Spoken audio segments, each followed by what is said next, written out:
At the core of every looter shooter is the journey from zero to hero. Your avatar becomes more powerful, learns skills, gains talents, loots better armor, weapons and attachments, all of which let you tackle more challenging content. But what makes a great looter shooter?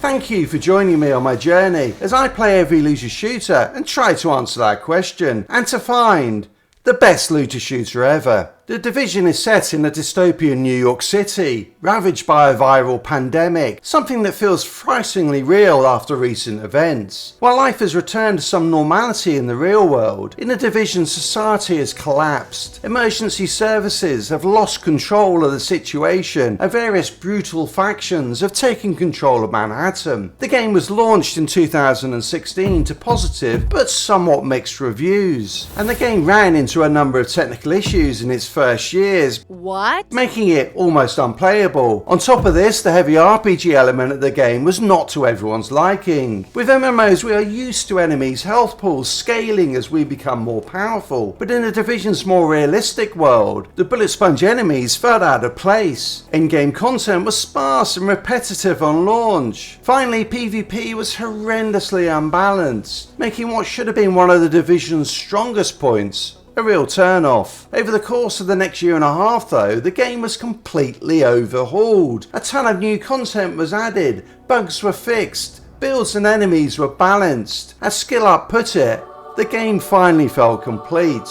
So how good was the Division? The Division follows the familiar and somewhat comforting structure of most looter shooters. A main story questline supplemented with side quests through which your avatar levels up, gains new skills and abilities, and gears up to get ready for the endgame. The campaign takes 20 to 30 hours to complete, by which time you should have reached level 30 and unlocked World Tier 1. The World Tiers are essentially a way to ensure that your gear is powerful enough to complete the endgame content, as subsequent tiers are only unlocked when your average gear score reaches a certain level. Getting from World Tier 1 to World Tier 5 does only take a few hours at most, so it's pretty painless to run through them. Once you've completed the tutorial, which takes place in Brooklyn, you are offloaded near Chelsea Piers in Manhattan. The Division's Manhattan open world map feels very similar to traditional MMOs, with level-gated zones which walk you through the Division story in a logical order. The main story missions focus on your efforts to stabilise the city, to find out more about the virus, and the first wave of Division agents who were activated as New York fell into anarchy. If all you were to do is to follow the main story quest line, you will be missing out on the real story of this game, which is the story of the city's inhabitants who live through the events. Their stories are told through the hundreds of audio, written and visual logs scattered throughout the city. These tell a poignant and at times chilling story of people like you and me trying to survive through the end of times. These take what is a fairly bland post-apocalyptic story and make it so much more. I urge you, do not skip these. Worked there 16 years, so I've seen all kinds of bad stuff, but nothing like this. Each zone contains a safe house which allows you to restock, buy and sell gear and reveal the side missions in the zone. Side missions are split into two types. Those that are somewhat linked to the main story quests, which reward you with gear and XP, and missions linked to building the wings of your base of operations, medical, tech and security. Doing so unlocks new skills, abilities and perks in a way that feels in sync with the rebuilding of Manhattan. There is a reasonable variety of side missions, which range from pure combat missions like defending supply drops or assaulting an enemy stronghold, to non-combat missions like collecting virus samples from a contaminated area. These mission types are repeated in most zones, so do become somewhat repetitive by the end of the campaign. This does mean though that the main story missions and certain unique side missions really stand out. The main story missions have a fairly similar flow to them. Clear the area of enemies, hit the occasional button or destroy something, or free a hostage, and move to the next area. At regular intervals within the mission you'll come across a boss or two, and the mission will culminate in the main boss fight, some of which are pretty cool. John, I need you to take a deep breath and find your balls. And when you find them, finish Let's talk about combat. The Division is a third-person cover-based looter shooter. And I really do mean cover-based. Being out in the open is a guaranteed death sentence in most cases. This results in a more methodical combat approach. If you're in a group, you and your teammates will be looking to pin enemies down and use the excellent cover-to-cover mechanics to flank them and take them out. As a solo player, you can use skills like the Alien X sentry turrets to protect your flank and focus enemy fire while you pick them off, or use sticky bombs and seeker mines to bypass their cover entirely. Enemies will try to flush you from cover with a somewhat excessive use of grenades. Where the hell are they carrying them all? Or rushers who will charge straight at you in a suicidal rage. Ultimately though, combat during the campaign is somewhat repetitive and becomes an exercise in putting out as much damage as you can to take down the enemies before they overwhelm you. Once you get into the end game, in groups particularly, I think that the combat is pretty spot on. It is much faster and dynamic while still being challenging at higher difficulty levels. As you level up your character and base of operations, you unlock skills, talents and perks. The first two of these are the more interesting as they are directly linked to build creation, while perks are more about in-game quality of life. Your skills are directly linked to the wing they come from. Healing related skills from the medical wing, offensive skills from the tech wing, and defensive skills from the security wing. Each of the skills can be modded to change their characteristics, deepening the build creation even further, as do talents which can be selected to complement how you want your build to work. Of course, a core part of any build creation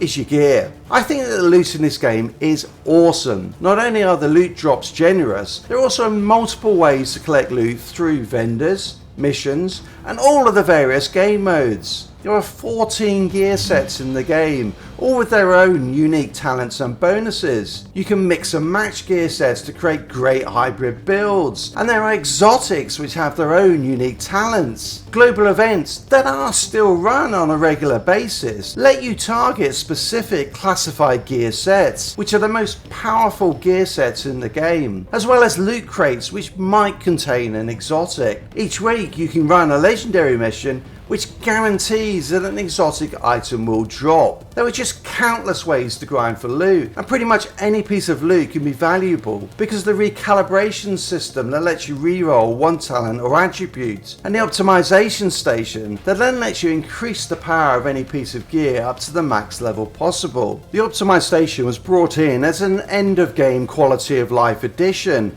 But seriously developers, just give us one in every looter shooter right from the start. It still needs resources to optimize gear, so throw us this bone to reduce the hell that is most RNG grinds. All of this means that build creation in the game is, well, fantastic. Yes, there is a grind involved to get the perfect piece of gear, but creating a good solid build that'll let you complete all of the endgame content can be done quickly. It is worth mentioning that weapons in the game are all real world based. In particular, each weapon has a distinctive feel, with the recoil on some being very hard to control. While SMGs are short range lasers, LMGs spray bullets, and you will find controlling them a bit like riding a bucking bronco. Weapon attachments do allow you to reduce recoil or bullet spread, increase optimal range, headshot damage, critical hit chance or critical damage. Now once you've got to World Tier 5, unlocked all of your skills, talents and perks, and created the build you want to play, it's time to check out the Division's endgame. Holy crap. There is so much to do once you hit the end game. Start off with daily and weekly high value targets who reward in-game resources and loot for killing named bosses, which scale up to some particularly tough challenges. You can replay any of the main story missions on higher difficulty levels, all the way up to legendary difficulty, where completely new enemies can be found in the mission, making it new and exciting. Incursions are the Division's version of raids which need a team to complete. They typically include boss fights with mechanics and are the hardest challenge in the game. While not all are well designed, I'm looking at you Falcon Lost, some like Stone and Signal are just great fun to play. You don't have the new game modes introduced through DLC. The Underground introduced procedurally generated missions in the underground and sewer network beneath Manhattan, which can be adjusted to create the exact challenge that you want. Oh, and then throw in the chance that elite hunters with the same technology and skills as Division agents might appear at any time, and you have a recipe for an endlessly replayable game mode. Resistance is the Division's version of Call of Duty Zombies. Take on waves of enemies in one of 3 locations, with unique mechanics being introduced at regular intervals. If PvP is your thing, then Last Stand is an 8 vs 8 team mode based on domination, with some PvE elements thrown in. Gear is normalised so that even if your gear is not optimised, you will still be able to compete. For a purer PvP experience, try out Skirmish, a 4v4 deathmatch in a smaller arena. And of course, if you want to embrace your inner arsehole, there is the Dark Zone, a no rules PvP zone where agents going rogue and stealing all your hard-earned loot is a regular occurrence. Some of the best loot and resources can be found in the Dark Zone, but can only be extracted by a helicopter. Call one in from an extraction point, and everyone in the Dark Zone will know that you are doing so. Hooking your loot onto the helicopter's line does not mean that you are off the hook, as rogue agents can cut the rope at any time until the helicopter departs. The Dark Zone is not for the faint-hearted, but it is a hell of a lot of fun to play. The choice of whether you help your fellow agents or stab them in the back is up to you. And finally, there is Survival, the best game mode of any looter shooter ever. Seriously, this could have blown the whole Battle Royale mode away if Ubisoft had rolled this out as a standalone game. Your helicopter crashes in Manhattan in the middle of a blizzard. You have no gear other than a pistol, and to top it all, an infection in your system will kill you within an hour unless it is treated. The only way to escape is to scavenge for resources, craft clothes so that you can survive outside for more than a few minutes, find supplies to combat the disease, thirst and hunger, kill enemies for their gear, and then enter the Dark Zone to get to an extraction point. And even then, extraction is not guaranteed, as an elite hunter stands between you and the safety of the helicopter ride out of there. Up to 24 agents can join you in the game with the option of PvE or PvP modes. This is just a classic. Now, of course, all of these game modes are irrelevant if there's no one playing the game, but when I checked the Steam player counts, I was amazed. This nearly 7-year-old game is still pulling in up to 1,000 players a day on PC alone. I'm playing on Xbox, and finding people in the game is not a problem, even if they are a little weird. Fit, but weird.